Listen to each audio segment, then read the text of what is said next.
on good and evil. To explain the truth of this matter is difficult indeed. Know that created things are of two kinds, material and spiritual, sensible and intelligible. That is, some are perceptible to the senses, while others are only perceived by the mind. Sensible realities are those which are perceived by the five outer senses. So, for example, those outward things which the eye sees are called sensible. Intelligible realities are those which have no outward existence, but are perceived by the mind. For example, the mind itself is an intelligible reality and has no outward existence. Likewise, all human virtues and attributes have an intelligible rather than a sensible existence.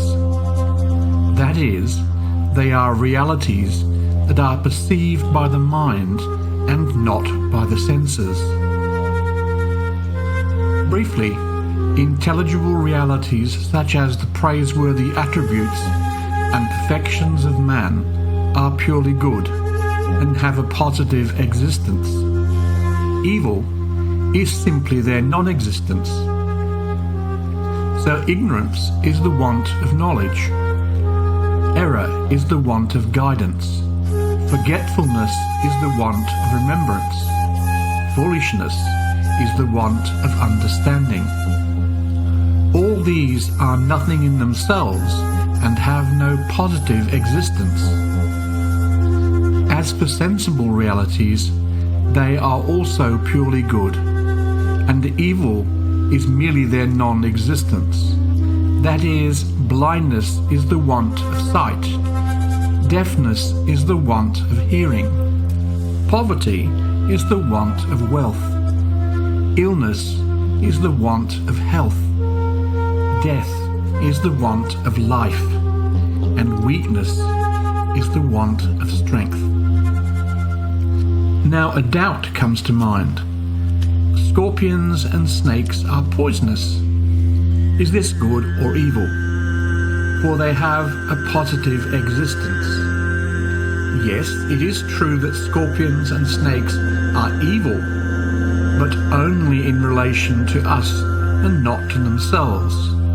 For their venom is their weapon, and their sting their means of defense. But as the constituent elements of their venom are incompatible with those of our bodies, that is, as these constituent elements are mutually opposed, the venom is evil, or rather those elements are evil in relation to each other, while in their own reality they are both good. To summarize, one thing may be evil in relation to another, but not evil within the limits of its own being. It follows, therefore, that there is no evil in existence. Whatsoever God created, He has created good. Evil consists merely in non-existence. For example, death is the absence of life. When man is no longer sustained by the power of life, he dies.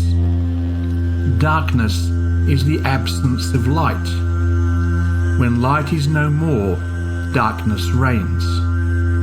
Light is a positive existing thing, but darkness has no positive existence. It is merely its absence.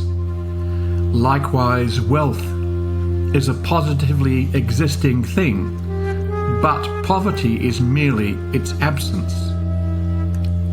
It is thus evident that all evil is mere non-existence. Good has a positive existence.